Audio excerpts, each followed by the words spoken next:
everybody. Sports Talk Nation, Michael Cohen here with you as we're going to sit back here, recap what happened in the Jets slop fest against the Tampa Bay Buccaneers, and we got some breaking news. Let's discuss.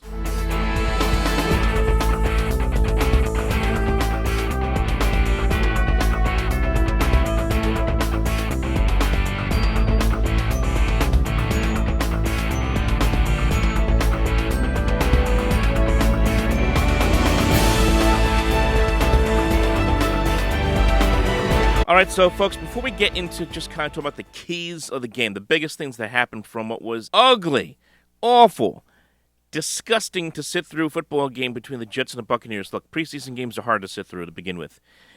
Last night's game between the Jets and the Buccaneers was no exception. That was as sloppy and as ugly as a football game as you can sit through and watch. There are still some things you can glean from it, and we'll talk about that in just a moment. Bam Knight, of course, being one of the storylines, Mekhi Becton as well. But before we get into all of that, we have some breaking news here on a Sunday. And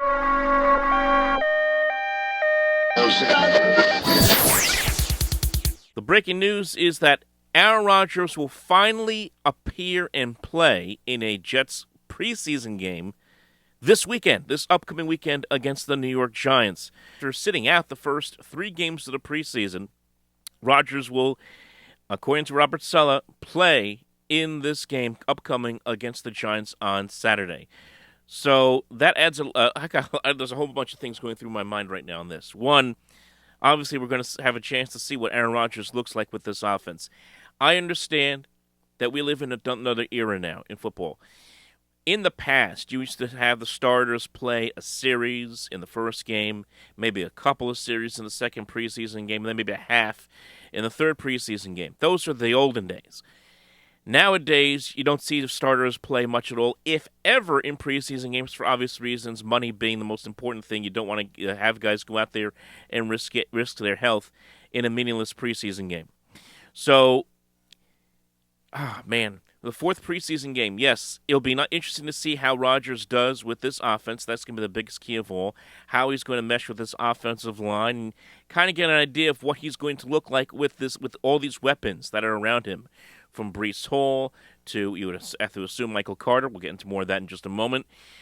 Guys like, obviously, Aaron Lazard, Randall Cobb, guys he has been with before in Green Bay, but also Garrett Wilson. Maybe we'll see all these guys play in this game. Maybe not. I don't know. But the fact is Aaron Rodgers is going to play, I don't know, maybe a series. I would have to imagine only a series. Maybe 2. At most, that's probably going to be about it. I can't imagine just going beyond that because, obviously, in the preseason game, that's the last preseason game. That's what's so unusual about this. That's what I'm kind of torn. Like, if he hasn't played up to this point in the preseason game, what's the point of throwing him out there in the last preseason game when you're 2 weeks out? From the health standpoint, you almost don't want to risk it. But the Jets are going to throw him out there. So that's what's so unusual about this kind of move. But at the same time, let's see what this offense is made of.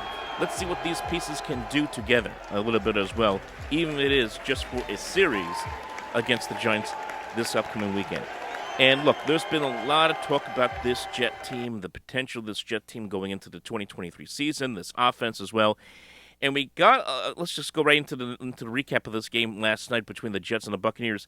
Again, it was a sloppy game to watch, but there are a few things to take away. One from the offensive line, which has really been under fire over the last several weeks, and understandably so, because they haven't been able to piece together a healthy unit. Dwayne Brown's been injured. Elijah Vera-Tucker's hasn't appeared in any preseason games. Laken Tomlinson hasn't appeared in any of the preseason games. Really, the only big storyline that was a positive that came out of last night for the Jets on the offensive line was Mekhi Becton. He was great. 25 plays. He played extremely well at right tackle, looked very comfortable there. This was a big concern for the Jets going into training camp this year. Mekhi Becton passed that with flying colors last night. We saw him pancake a guy. We saw him create some running room for Bam Knight. So he played very well at right tackle, and that was a big improvement from him from last week where he was at left tackle and gave up a huge sack against Carolina. So he played well. That being said, The comments brought up here by Rodgers, and this is what makes this appearance in this last preseason game so intriguing in my mind. I don't get concerned about things I don't have a huge role in yet. That might change at some point. I might say, hey, I need the 5 who are going to be in there with me for a solid week. But I don't think we're at that point because I don't think we have 5 guys that I've earned those spots. So I have some patience. So he tries to say the right things, does Rodgers. He says he has patience. He's willing to wait. It's the typical Rodgers refrain that we got used to so many times in Green Bay. Relax. Relax. Relax. And now he's doing that here with this offensive line. At the same time, they could see a little bit of testing this as well, saying, I'd really like to know who my 5 guys are going to be in front of me for the duration of the upcoming season. So there is a sense of urgency. And maybe that's why the Jets are making this move to get Rodgers some time with this offense in live action with live bullets in a preseason game to see how this all comes together. This is going to be huge. It's a huge development for this team as they get ready for the 2023 season because right out of the gate you get Buffalo. And we all know how good that Buffalo defense is. Look what they did to Mike White last year in that offensive line. I mean, they sent Mike White to the hospital. It's going to be imperative for the Jets to have this offensive line clicking on all cylinders going into week 1. It's going to be a very that's part of that matchup that hasn't really been discussed too much as of yet at this point. Another big storyline that came out of last night was the running back battle. Of course, Dalvin Cook now part of this Jets team. They signed him to a 1-year, $8.6 million contract just last week. Obviously, he did not play in this game against Tampa Bay. It's really a battle of trying to see who would be the third running back behind Dalvin Cook. Breece Hall, who's coming off the ACL. He just got back to practice this week.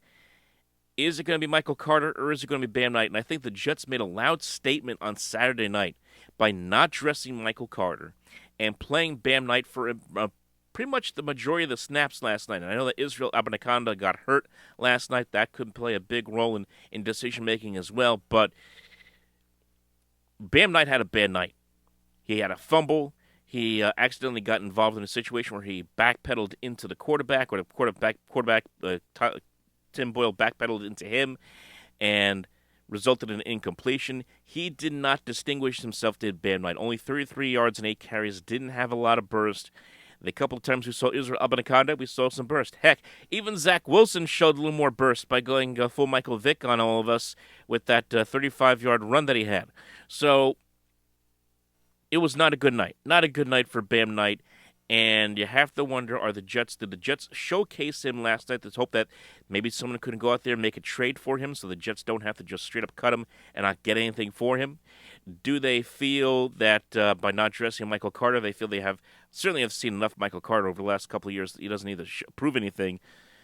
Do they feel confident enough that Michael Carter is going to be their guy as their number 3 back? Maybe that's the statement the Jets made last night against the Tampa Bay Buccaneers. And if that's the case, that was the loudest statement of all. Because when I turned on the game, the assumption was that both players would dress and play, and only one did. And that said a lot to me last night between the Jets and the Buccaneers. The other point of contention, just a couple things again. Zach Wilson, he had that great run, but other than that, kind of had an uneven night. The Jets did a lot of check down stuff. Nothing spectacular on the offensive side. Defensively, you continue to see how good this depth is on defense, especially in the front 7. Will McDonald and Bryce Huff getting after it. I think Bryce Huff had a sack in the game of Kyle Trask. Really, you can see how, and the Jets did this, and they held the Bucs to 13 points without playing any of the starters. Remember, last week against Carolina, they played a number of their key pieces, a number of key starters. Quinn Williams played in that game. He did not play in this game. And you still saw the Jets get a lot of pressure up front against the Buccaneers. Granted, it might have been mostly second team against second team.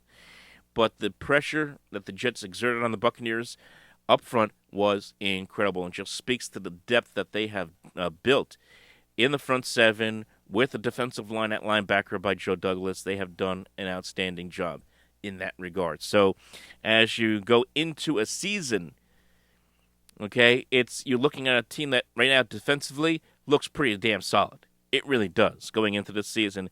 The question is going to be, as we now move into this 4th preseason game,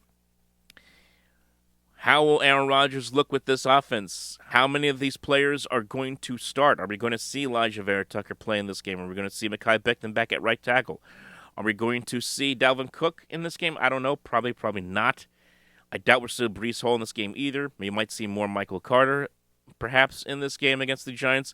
So a lot of questions that are going to be asked over the course of the next few days to see what the Jets are going to put around Rodgers in this fourth preseason game to kind of showcase and see what they have as they get ready.